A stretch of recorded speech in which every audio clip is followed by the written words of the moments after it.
Thanks everybody for joining today. My name is Prem Bhatti. I'm a co-founder at CoolLeaf. We're based here in Atlanta and really excited about today's panel discussion. So today we're going to do things a little bit differently. Rather than a traditional one-way webinar, we're going to do a panel style with two guests that I think bring really different perspectives on the topic of performance management with virtual teams. And so, as I'm sure many of you know, the idea of sort of virtual or distributed teams has become a reality for most of us in the business world and in the tech world. So our session really today is meant for those of you that are finding yourselves new to these teams, trying to lead them potentially, and trying to potentially be, a part of those teams. And so it's created a lot of challenges for a lot of us because we've lost some of that face-to-face interaction, those nonverbal cues. And so what I wanted to do first, before we kind of start out into things, is just to kind of get a sense of everybody and how they're participating and how they're kind of describe their relationship with virtual teams today. So I'm going to launch a poll you should see pop up. And I'm going to give everybody a few, couple seconds to respond to this virtual poll.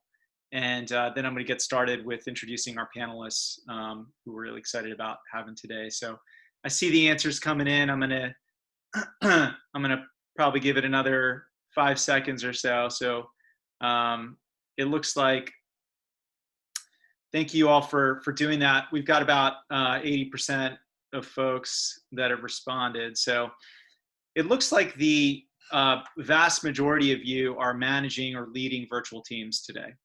So over 63% so far have responded on this and said that they're a manager or a leader of a virtual team. So about 23% of you are individual contributors on virtual teams, and then the remainder 15% are here to learn. So so that's the poll, and I want to get started by introducing everyone to our panelists. So I'm just going to end this poll, and we will share the results here in a second. But I want to go ahead and start up with today's panelists. So I'm really excited about Colin and Susanna joining us today. I want to first up introduce you all to Colin Crowley. Colin is the VP of Customer Experience at Freshly. Freshly is one of the fastest food tech startups in the world. It's also the country's largest fresh prepared meal delivery service. Colin leads a global team of over 220 customer experience specialists, and they've got hubs in the Philippines, Phoenix, and New York City. So welcome, Colin, and thanks for joining. Next up, I'm really excited to introduce everyone to Susanna Galani. Susanna is an assistant professor at Harvard Business School, and her extensive body of research is really focused in on the design of incentives and performance measurement systems.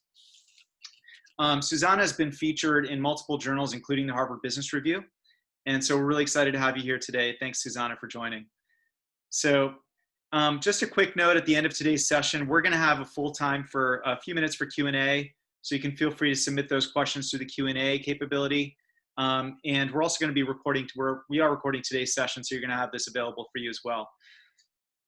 So Susanna and Colin, I'm going to start out by saying it's pretty trite. I guess it's overplayed to say that we're living in unprecedented times today. But we're here at the halfway point, just a little over the halfway point of 2020. And most folks in the business world are working remotely due to COVID-19. And so for a lot of folks, that's a new change. For some, it's been sort of business as usual, but for a lot of folks, that's kind of a new change. And, like I said, we've lost a lot of those nonverbal cues that we had typically in that office environment. So as we're navigating this new normal, a lot of leaders and their teams are vulnerable to further disengagement. And as we lose those sort of informal feedback loops, it's critical to sort of emphasize, what the new normal needs to be as we provide some insights and guidance to you all that are potentially challenged in this new environment, like we were mentioning before. So I'm going to start with you, Colin. As a people leader in Freshly, can you tell us a little bit about what's changed over the past 4 months or so for you as you think about sort of this move to virtual and distributed teams? Yes, it's really been an interesting journey. I think to really sum it up, the key thing that's changed is a recognition that we have to be more purposeful in a lot of areas that we previously took for granted, especially when it comes to tracking and understanding how our agents are feeling and performing. As you mentioned, we have about 220 people across really 5 locations, because we have a few locations in the U.S., mainly in Phoenix and New York, and then we have 2 teams abroad in the Philippines and also a team in South Africa as well. So we're pretty busy. We came into the COVID experience with a little experience already being in the remote work mode, so to speak. Our New York team was working remotely and had been since early 2017. We also had a relationship, and still have, of course, a relationship with our friends abroad in the Philippines and South Africa. That's much more intimate than it is in a typical BPO type of situation, where we treat those agents the same as we treat our US-based agents, and we hold them accountable to the same standards, and we include them in the same cultural activities, and we're all together in the same channels talking to each other and everything. So de facto, we've kind of looked at them almost like a remote team, and we've had to develop strategies around dealing with them. Now we've just had to make sure that our US-based people, the bulk of whom are out in Phoenix and now work permanently on a remote basis, are included in that overarching strategy. I would really sum up a few basic areas of focus that have really come into play alongside this theme about being more purposeful, tracking how agents are performing and how they feel. One thing we've learned is that we have to ensure there's clear visibility into performance metrics and standards, because agents lose a sense of place when they're not sitting next to someone and they're not in the hum of the office environment, listening to the calls coming in or the chats coming in. So making sure that agents have a clear understanding of how they're performing and where they fit in that larger performance structure is really important for agents.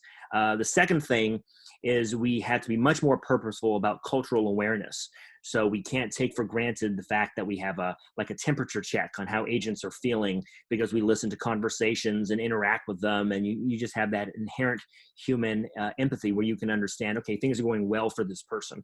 So instead, because we lack that face-to-face communication, we have to be a lot more mindful about what we understand about agents and making sure that we premiere culture-related KPIs to track how they're feeling through surveying efforts and things of that nature. Third thing is that we have to specify and track expectations for leadership of agents a lot more.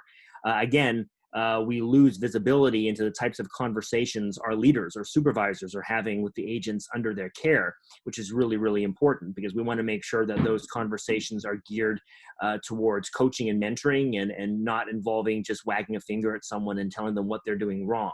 So we've put more standards in place for our leaders and more visibility for senior leadership to know what sort of conversations supervisors are having with the people directly under them, to make sure those conversations fit certain patterns and are heading in the direction that we feel is most appropriate.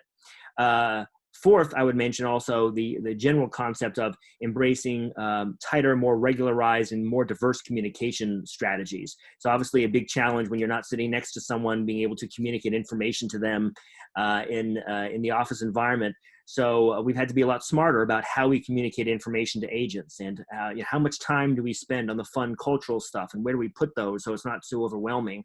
And at the same time, make sure if there are salient points, important points, that those are communicated through channels that are very clear and where there's really a complete lack of ambiguity in our intent and our focus.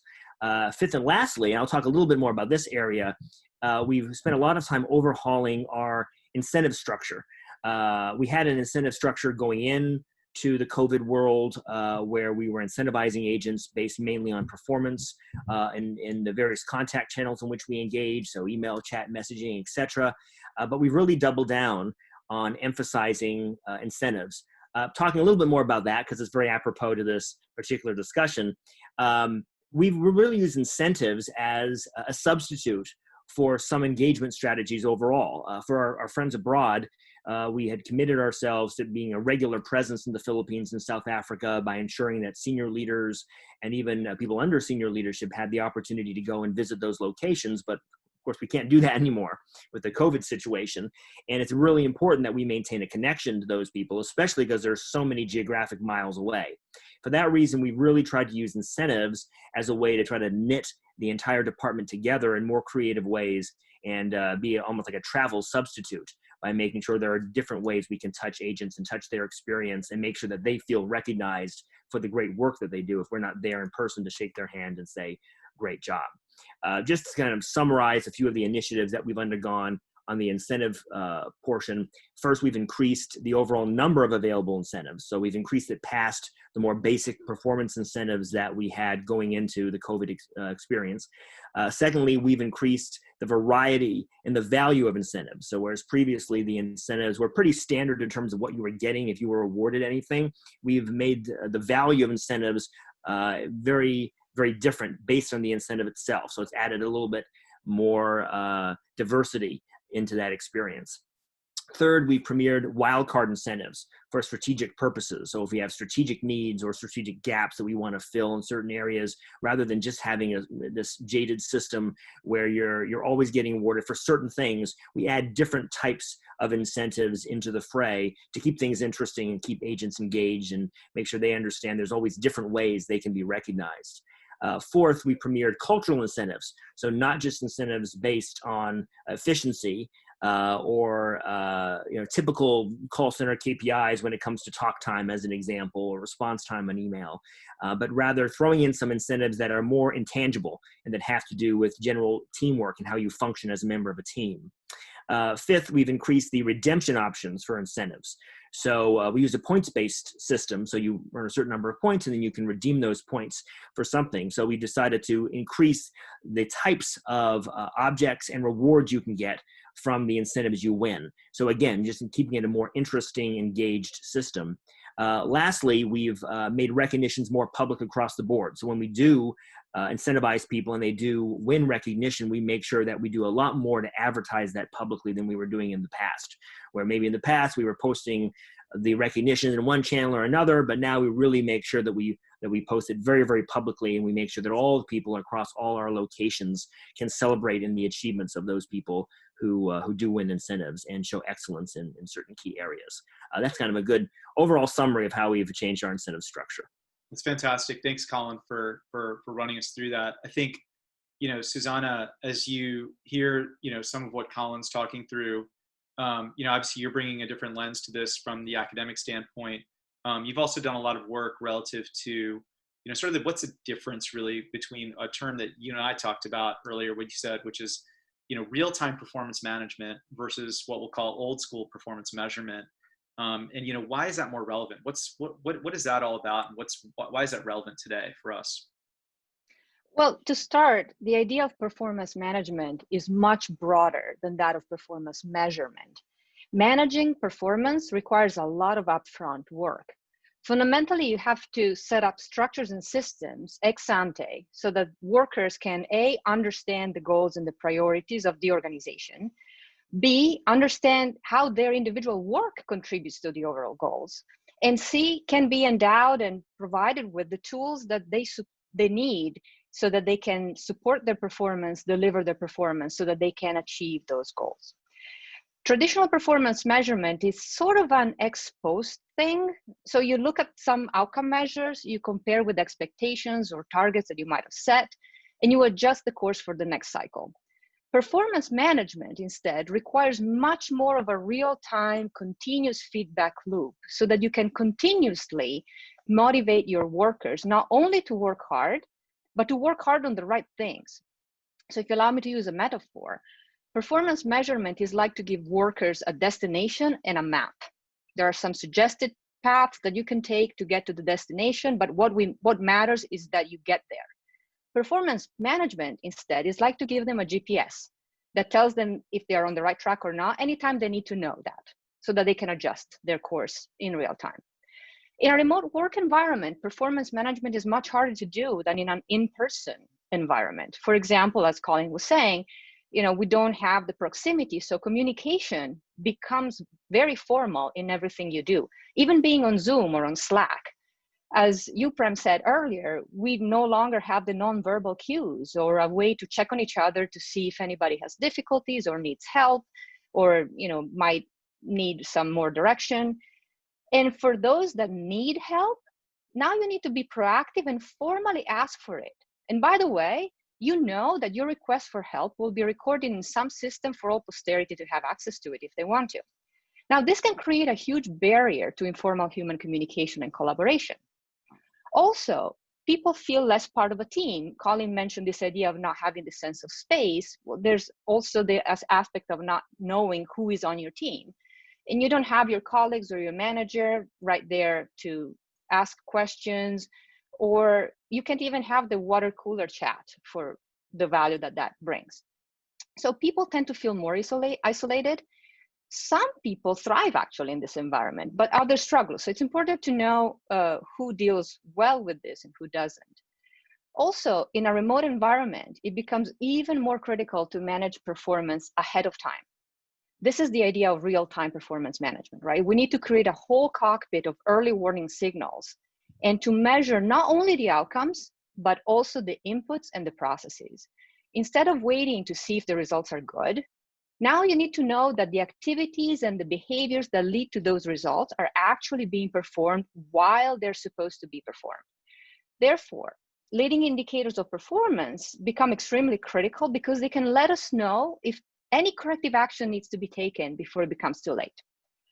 However, the risk is also to create a kind of a big brother type of environment. So you really need to walk a fine line between having the information that you need to manage performance and creating an over-controlled climate that could be very hard to work in.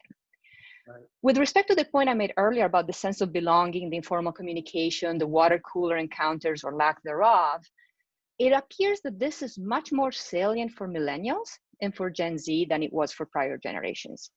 Ironically, these are the generations that also are more comfortable with technology. They deal with Slack and Zoom like it's their second nature, whereas previous generations like me had to learn about it. But at the same time, younger generations have a different view of a professional life that is less about career planning, status, compensation levels, and so forth, but much more about personal growth, doing something that is meaningful, and not only for yourself, but also for others. And growth is hard to achieve when you're on your own in your basement.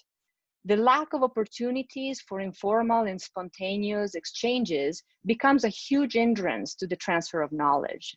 And this is really a big deal for younger generations. Yeah, those are great points. And I think that particularly, like, as you talk about millennials and Gen Z, that's something that we'll probably come back to as well a little later in the conversation. But, you know, Colin, we just heard a little bit from Susanna about sure that this difference between performance management and really kind of more real-time, so in that real-time sense versus performance measurement. You know, I want to talk a little bit about technology and how that's played a role for you all at Freshly as you think about sort of this concept of real-time performance management for you. You know, how has that played a role for you as you're thinking about, you know, real-time performance management at Freshly? Yeah, I think it would help if I gave a quick overview of what are the measurements that we track when it comes to performance, because that kind of leads into the whole discussion about technology. When it comes to our agents, we track them on really 5 key areas. The first main area is efficiency across the various contact channels in which we engage, which is email, phone, chat, messaging broadly defined, which is SMS, but also more nuanced channels like Apple Business Chat, and also social media channels we're active on, so Facebook and Twitter and so on and so forth. In the efficiency front, in each of those contact channels, we rate agents on 3 measures within each channel that are meant to provide a holistic view of efficiency broadly defined. They give us the best possible idea of what the customer's experience was, and to make sure that we're tracking a few key areas of that experience. And just to use an example, when it comes to web chat, the 3 areas we track are first acceptance rate, which just looks at the percentage of chats you accept as an agent. So it's incentivizing you to make sure if a chat is sent your way, that you're taking that chat and accepting it before it's sent off to someone else. The second thing is the median response time. So just making sure that when you are dealing with a customer, that you're answering them with efficiency and you're not leaving the customer waiting too long. The third thing is what we call violation percentage, which is looking at the percentage of total chats you have that have an average response time over a certain egregious number. And this is meant to take into consideration the fact that the median response time, because it is the median, it may not take into account certain outlier situations where a customer really experienced a pretty grievous falling off of service, when even though that's not the norm of what you deliver to them, but we want to make sure that those customer experiences are taken into consideration. We can use those types of 3 key metrics in each contact channel as a way to frame the totality of what we want out of that customer's experience, rather than tracking one thing that isn't taking into consideration the important particulars of the others. And we do that for each of our contact channels. The second main metric we track is satisfaction. So just straight up customer satisfaction surveys that we send to customers after every single customer service interaction. The third metric we track is a quality assurance metric, where we have our quality assurance team in New York who have 5 key pillars that they use to evaluate the contacts from agents. So agents get a score that comes out of that experience, focused on intangibles more so than other QA systems. So focusing a lot on empathy and intrinsically being able to understand the customer's needs and so forth.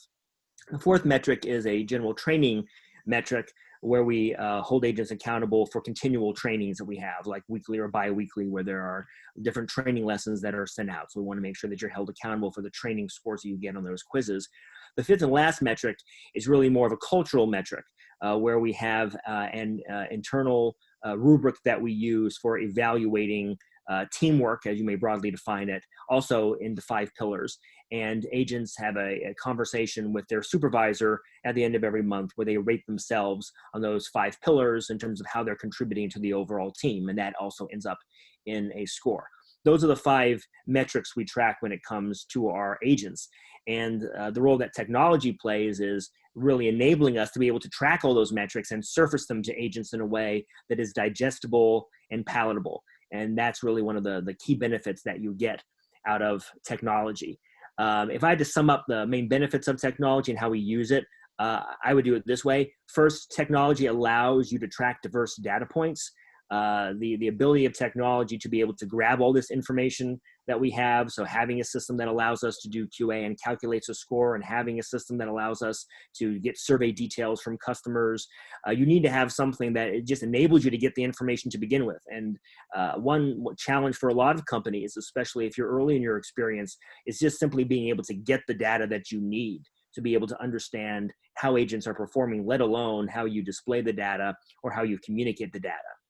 The second thing is that technology really provides the ability to distribute data in ways that are palatable.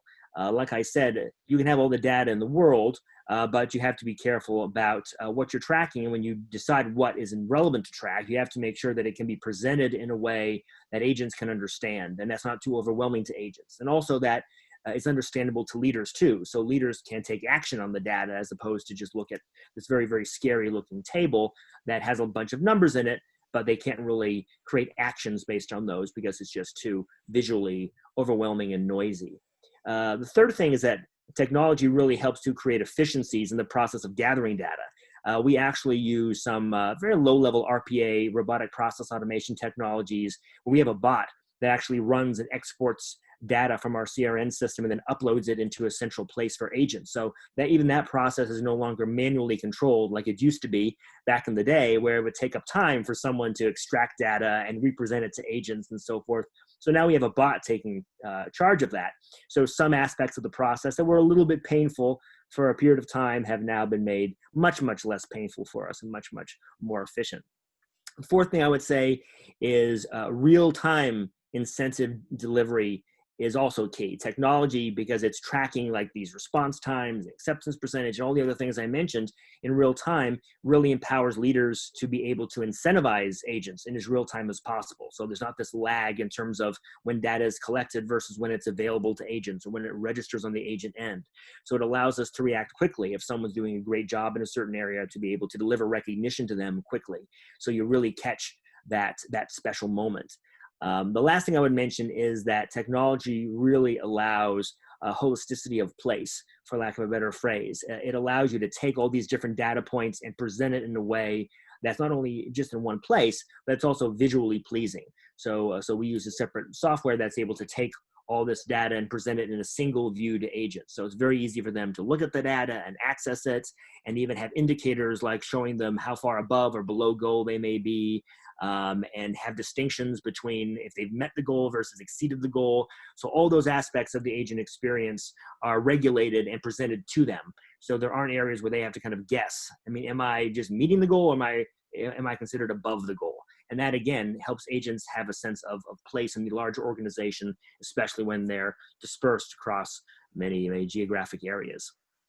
Yeah, no, I think that's fantastic, and appreciate going through that in sort of the real world. I think in terms of how you've operationalized that with your team.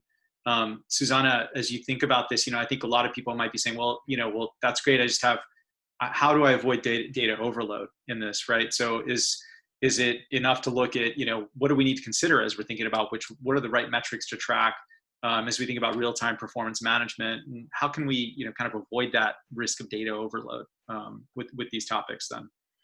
Yeah, definitely. We have techniques and tools now that allow us to digest enormous quantity of data, capture them real time. What Colin said was spot on. The challenge is to identify really what matters.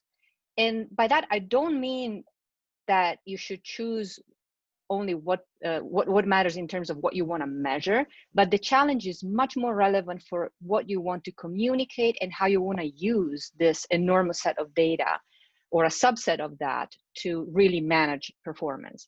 The temptation is to measure everything, okay? And now we can. Technology allows us to do that. But to the extent that people continue to be the main point of reference when it comes to making managerial and strategic decisions, we are the bottleneck. We are still subject to a lot of cognitive limitations. Our brain is not capable of performing at that level like the machine does. So one of the problems that is very important when it comes to performance management is what economists call the multitasking problem.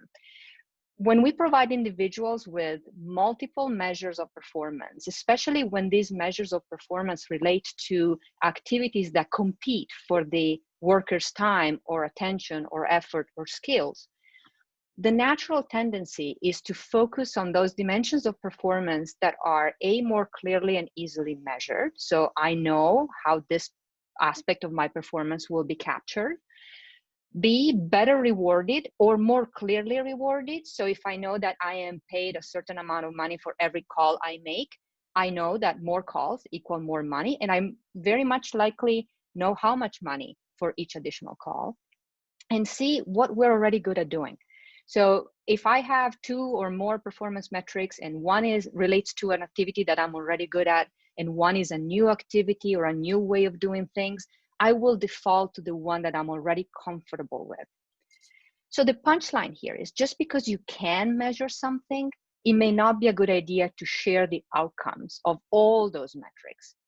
My suggestion would be that you should feel free to measure pretty much anything you want. Right now, the cost of an additional metric to capture is virtually zero, given our capabilities.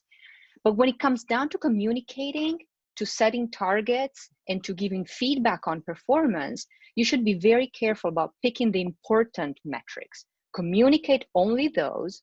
And then if there's deviation from the targets that you set in ways that you didn't expect, whether good or bad, you can leverage on the analytical power of your systems on all the other metrics to drill down, troubleshoot, and analyze possible root causes. So you should use this as a 2-level system. One is what I really highlight and communicate to my people as goals. And the other one is to help me understand what happened, if anything that is different than what I expected to happen did. Like I said, unfortunately, our system still finds its bottleneck in us, the people, because while we are still very luckily needed, we have lower cognitive capacity, and that is something that we have to deal with. Yeah.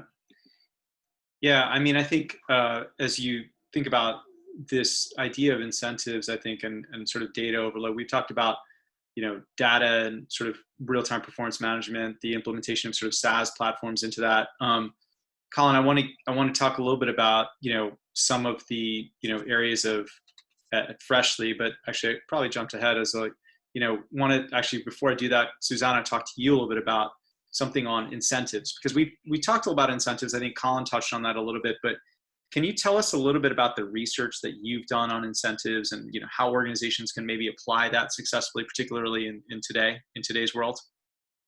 Sure. Well, my work has focused primarily on this interplay between monetary and non-monetary incentives. I speak with a lot of executives, and one of the things I notice is that the first thing that people think about when you mention the word incentive is money. That is not the whole story. And it's even less so when we deal with the younger generations, Gen Y and Gen Z workers. Don't get me wrong, money is a key element of the incentive system. I'm not here to say that people don't work for money. But what I want to highlight is that people don't work only for money. So we can think of an incentive system as a basket of motivators. And as a manager, you need to figure out what to put in that basket and how much of it. There is a lot of variation in how important money ends up being in that basket. So the beauty of our current technological abilities is that we can actually start to take that into account and personalize incentive systems to individuals by changing the composition of the basket of motivators to reflect what is important to each of them. The old-fashioned way to build incentive systems was kind of the 80-20 rule. You would shoot for the middle, and you would know that there would be some small slice of workers that would not really respond well to that incentive structure. The workforce was much more homogeneous. Now we live in a world where we have, for the first time, 4 different generations working together. And these generations happen to respond to very different motivation mechanisms. So shooting for the middle becomes so much more difficult to do. Now, there are already efforts that I've seen of using artificial intelligence to analyze these relations between different motivators and actual performance. So maybe we will start seeing more and more personalization of the basket of motivators as we develop more solutions. In theory, or just to think about concept, there are 2 key factors that you need to keep in tight alignment when you design a performance management system, but more specifically the incentive system. The first is what we can call your theory of motivation. What makes your workers not only show up for work and meet expectations, but take the extra step, go the extra mile, move the organization forward. I want to stress that when I say your, I really mean your. Every organization needs to find the answer for themselves because the composition of the workforce is different in that organization than any other. And so you'll find that money is important for people, but maybe not as important as you think, or not as important for all of your people. Non-monetary incentives, for example, include mechanisms that feed what we call the image motivation. Things like pride, being considered an expert in something, being considered a good worker, or personal identity, which is your growth, right? What we said before, opportunities for growth and learning, the sense of belonging to a community that it identifies itself as distinctive, right? The Googleites, they have a name for themselves. And even simple examples of recognition, like a thank you note, the pat on the back that now you have to give virtually, right? With one caveat, recognition is dangerous if it becomes to be perceived as insincere. So you can't abuse that because the most important thing is of your incentive system is that it keeps credibility. If workers believe that it's not credible or it's biased or it's just cheap talk, then it loses its powers. The second factor that we need to keep into consideration is what we call the theory of value creation. Again, your theory of value creation. What are the activities that you need your workers to excel at? What are the behaviors that contribute positively to generating that value that your customers are willing to pay for? In other words, you can think of this as, what do you incentivize your people to do? Why do you pay them? And the most important thing that you need to identify is the causal links between these activities to the end value that you provide your customer with. Once you have these 2 factors laid out, again, for your organization, you need to create as much overlap as possible between the 2. So in a nutshell, if you need to provide your employees with the rewards they want, what they value, for the activities that you want and value, and eventually your customer wants and value. I'm not saying this is easy to do, but my experience in talking with people in practice is that firms, I think, spend way too little time thinking about these 2 aspects. And which to me is more important, they spend, sorry, my dog is going crazy. More important is that these 2 aspects, these 2 factors need to be updated almost constantly. You need to make sure that they reflect your activities, your motivators, your values, as closely as possible, especially in a world that nowadays evolves so quickly. Your customers evolve, your competition evolves. This needs to become an ongoing exercise, part of your organizational culture. Yeah, that's great. As you were talking, my daughter came in the room, so don't worry. We get it. It's dogs or kids somewhere along the line, right, with the home office. It's working from home time. Yeah, exactly. So Colin, 75% of employees, there was a recent study that was done. They indicated that motivation would improve if managers simply thanked them more frequently and in more real time for a job well done. So I think we've talked a little bit about incentives at the academic theory level with Susanna. Can you tell us a little bit about how you've put this, into play at Freshly? Some of the ways in which you've introduced incentives at Freshly, and then some of the results that you've also been able you can kind of share some of the results you've seen as well. Sure. Yeah. Our incentive structure is pretty broad at this point. Like I said, going into the COVID-19 world, and I'll sort of segment it out based on the cadence of the recognitions. First, we have weekly incentives, which are tied into basic efficiency KPIs across all our contact channels and satisfaction. So we award the top 5 performers in email, chat, and phone with a certain number of points, each of which have a $5 value. And we also have a satisfaction incentive where we award the top 20 best performers in satisfaction with a $2.50 value each. And we make sure they're advertised in what we call our weekly newspaper, which is like a newsletter that goes out to everyone in the department.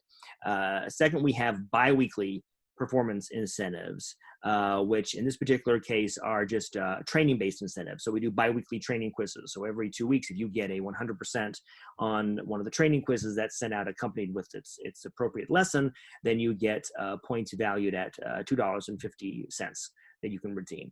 Third, we have like as-you-go incentives. So kind of like those wild card ones that I mentioned previously.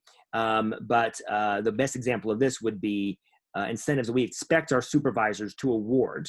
On its average, it averages out to being 1 a day, but they do have a cap where they have to do 5 in a given week.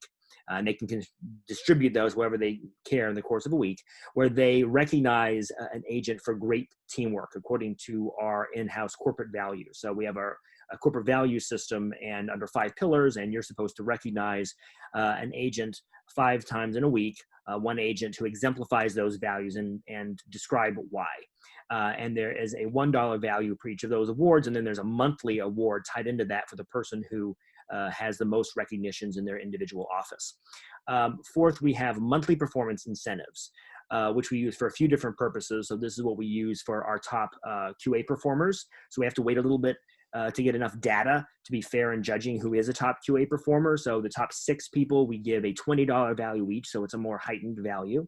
And we also give the top 10 agents who have the most recognitions online and online reviews. So if a customer writes an online review and they call out an agent by name, that person also gets, if they're one of the top 10 most recognized, they also get points equal to $20 of value. And we also award, with that cultural incentive I mentioned, the agents who are the top performers in each office location being recognized by supervisors. Those top performers also each get points equal to $20 value. In addition to that, we do have some other wildcard incentives that we use for agents to address certain strategic areas.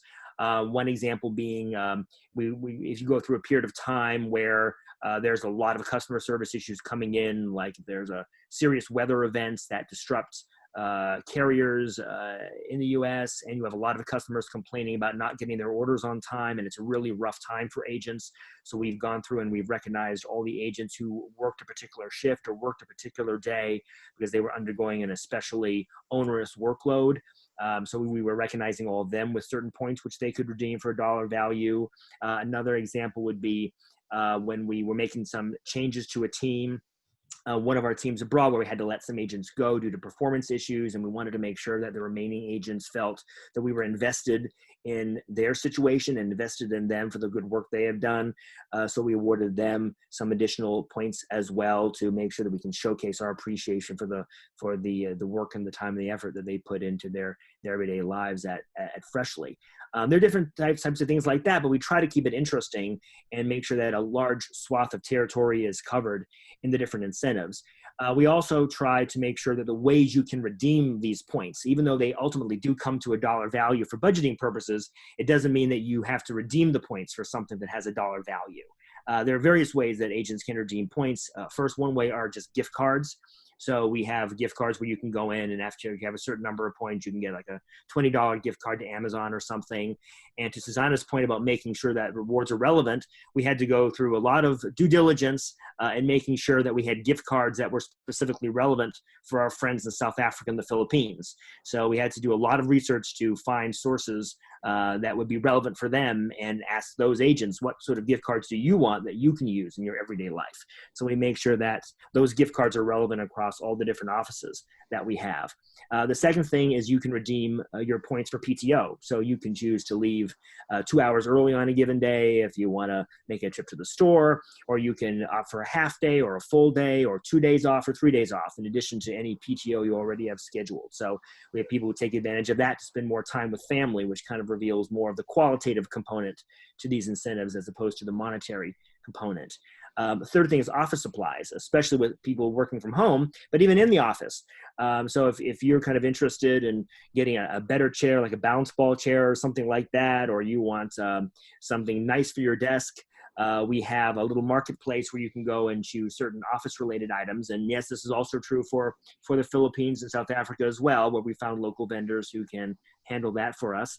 So you can go in and choose something that makes your work from home experience or your office experience a little bit more comfortable for you. We do have other non-monetary incentives as well that we're looking at premiering. This includes things like when we're out of the COVID world, giving people the ability to work from home if they so choose. So you can choose to work from home for 2 weeks or 3 weeks or a month or something like that. And also the ability to change your schedule. So if you don't like your schedule for a certain week, you have the option to have more schedule flexibility that could better suit your family lifestyle for whatever period of time that we denote. I would say another big theme is that alongside awarding people with these points, we've also done a lot more to make sure that there's actual public recognition behind that.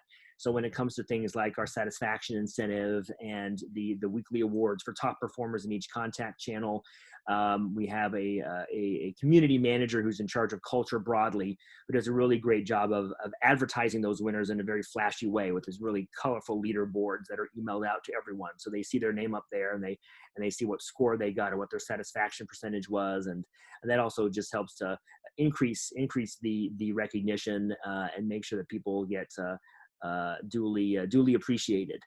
In terms of results, we've definitely seen some movement in a whole bunch of different areas when it comes to efficiency KPIs across our various contact channels. I mean, we've seen a 30% decrease in phone wrap-up time, so people are quicker to get back on the phone. We've seen a 17% decrease in email response time, which is a key metric for us. We've seen similar results when it comes to things like messaging generally in regards to that channel and also chat. We've seen a 15% decrease in employee attrition as well, which is key. I would say another thing that's really interesting is when we give agents the ability to recognize each other. And at times we've done incentives where if agents recognize another agent, then that person gets a small number of points capped out at a certain number per week. We actually discovered a lot of engagement from agents in this system, as opposed to it just being top down and something where the senior leadership or supervisors are awarding people points. We discovered that when given the ability, about 60% of all the types of recognitions and given in our platform, in your platform, came from agents to each other. So even though that wasn't the bulk of where the points were going, it was necessarily showing that agents were really engaged in using the platform and they were eager to recognize each other for helping out with X, Y, or Z, or just having a great attitude and making the office a better place to be. One last thing I will mention too is we've seen some really positive movement when it comes to internal employee survey scores. We've tracked employee morale very extensively since January of this year. And in the area of recognition specifically, because we can break down how employees feel about different things based on a segmented area. So when it comes to recognition specifically, which can include recognition as in shout outs, but also can include how much you're paid, we've seen a pretty big increase where at the start of the year, we had a score of 7.8 out of a 10-point scale. And at this point in time, we have a 9 out of a 10. So we've seen some pretty big movement in that front, and also seen ENPS in that particular area grow from 29 to 73. So even in terms of how employees are feeling, we find that our agents are feeling a lot better, and through surveys showing that they feel they are being recognized a lot more than they were in the past. Yeah, no, these are great results, and appreciate going through that, Colin. And I think it's been a great discussion to kind of hear both from the academic standpoint as well as from the real world and sort of like practice. That's why we thought it'd be great to kind of bring these two viewpoints together. I'll kind of summarize what we've heard today for everybody, and in terms of key points that we've heard. We talked a little bit about performance management versus performance measurement, kind of the old school, new school paradigm, but. Susanna, you talked a little bit about performance management. Really requires real-time continuous feedback. The idea that leading indicators are really critical to managing performance, as opposed to looking backwards, really more real-time requires a look at those leading indicators that, Colin, in your world, you all have kind of honed in on in terms of process metrics, not just those lag outcomes, but those process metrics that sort of lead up to that ultimate goal. We talked about sort of focusing on, sort of identifying a small set of metrics that really matter to avoid data overload.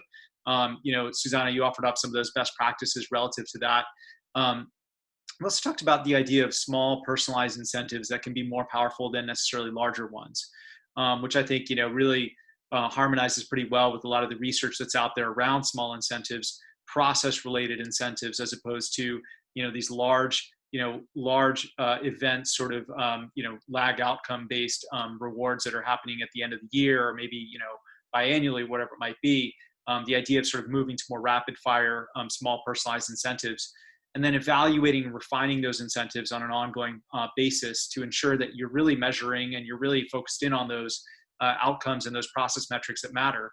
And, this idea that as you think about employee recognition, it has to be authentic and sincere to really motivate employees further. Those are some of the key points that I think, we sort of talked through today. Just to kind of give you all a little bit of a background, I'm co-founder at CoolLeaf. We've developed a SaaS technology platform really to incentivize leading behaviors around both integrating into SaaS platforms as well as that qualitative recognition side. Happy to have worked with Colin and his team at Freshly, obviously. We empower people to really kind of do that on-spot recognition as well. So a blend of qualitative and quantitative. One other thing that we've done is we've incorporated experiences and challenges into what we do. And we found that to be really a great way to kind of engage campaigns that might be out there for them to, whether that's product innovation, whether that's team wellness, campaigns essentially around specific behaviors that you can engage your team in. And we found that we can also do quite a bit with data and analytics now that we're offering up to our customers in terms of becoming more data driven in how they really kind of operationalize these efforts. One thing I will say is that we are offering something today for attendees at this webinar. If you would like to learn more about this offer, what we're doing is we're offering a no-cost 3-month engagement, which is going to include some of that integration as well as the birthdays and work anniversaries. If you're interested, you can use the raise hand feature on Zoom here, or you can also email us at mail@coolleaf.com, and our team would be happy to kind of follow up with you. It is a pretty nice offer that we're sort of blending into this webinar, which is going to allow you to really kind of see the power of some of the things that we can do on incentives and really kind of blending that into some of those qualitative metrics as well. So please feel free to use that raise hand right now, or if you want to do that a little later, that's fine. You can follow up with us later. We'd be happy to kind of talk with you about that. I want to go into the Q&A section. We've got a couple of questions that have sort of been teed up these last 10 minutes or so. I figured we can kind of dedicate to Q&A. So please go ahead to the Q&A functionality, and you should be able to pull that up and really get to a point where you can submit your questions out here. So one of the questions here, I think Colin around ideas and examples for specific types of incentives. I do think you covered that somewhat, but if you could maybe just, kind of review that a little bit more with, kind of what real world examples were. Yeah, I would say the key for us, and kind of like how I outlined, is making sure that incentives are very diverse.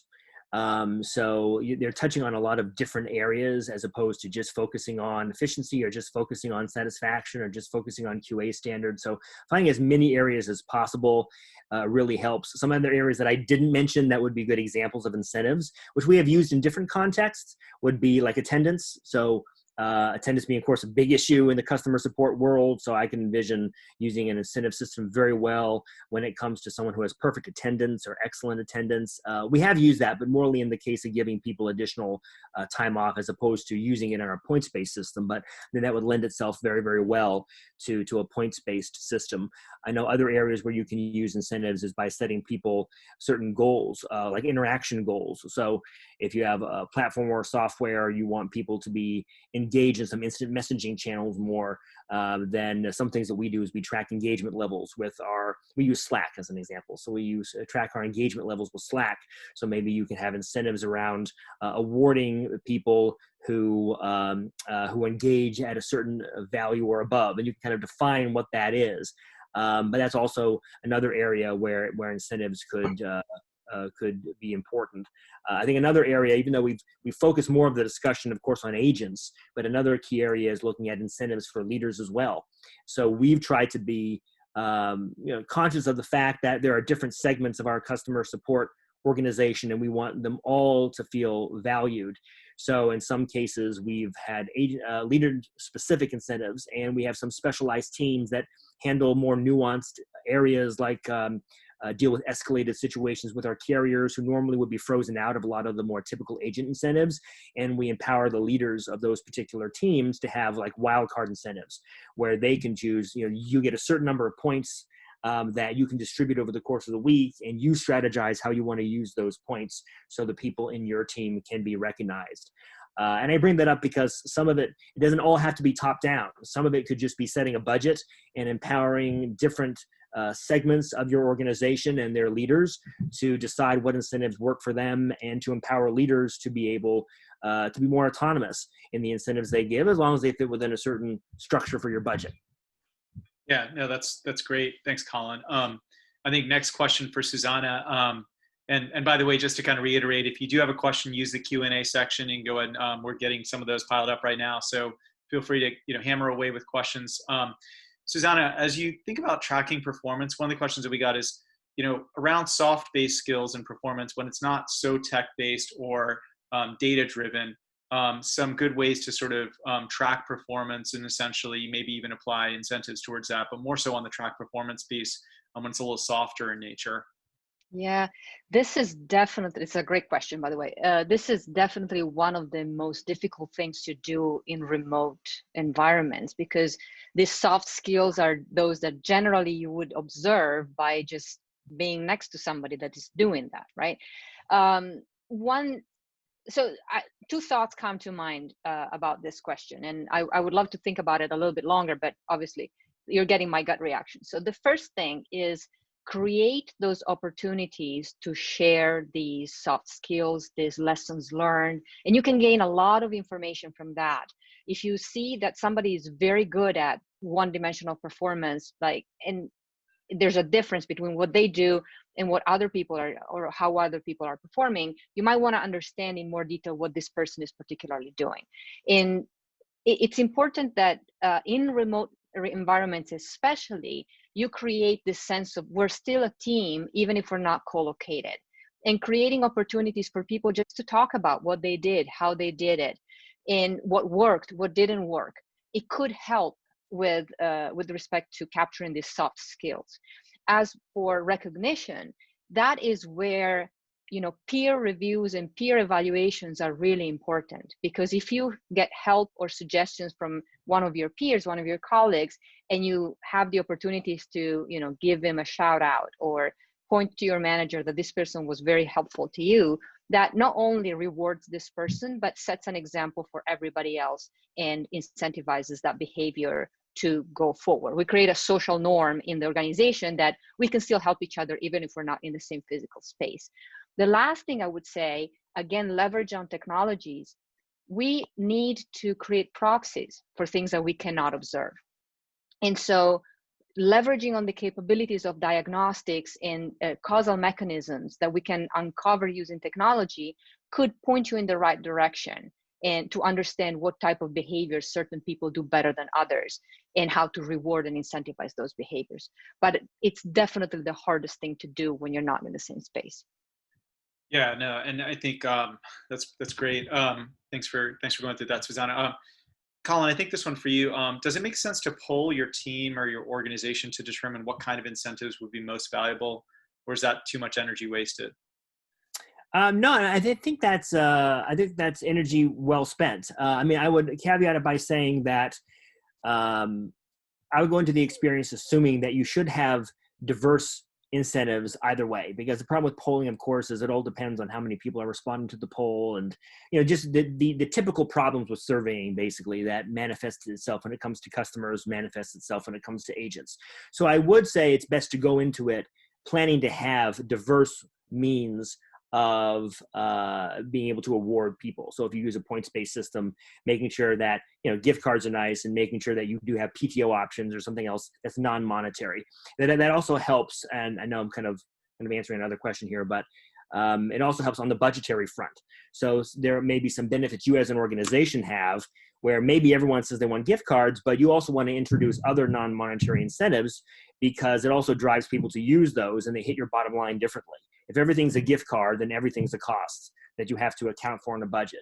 If someone is picking a PTO option, then that hits you differently, and you don't have to budget for it the same way, and you can have more flexibility in awarding those. And that's kind of how we built our budget when it comes to the whole process, where we assume a certain percentage of redemptions for incentives are going to be non-monetary, and that allows us technically to go past our budget when we look purely at the dollar value of the points that we give out. So I would say it's good to default by having diverse options, at least 2 or 3 different types of things. But within those options, then it's good to poll. So when it comes to what gift cards do you have available, or if you want to offer office supplies, what office supplies do you have available? Or if you want to offer PTO, what increments of PTO are most popular? So surveying can really help. If you put some guardrails up, surveying can really help making sure that the specific types of rewards you're choosing and categories that you pre-select are relevant for people.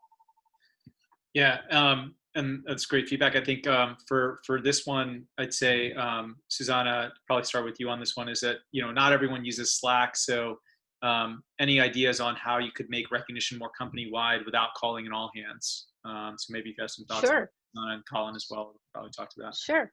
Put it on the website or send an email once a week. The old-fashioned newsletter. Keep it short. Make it highlighted, so make it visible.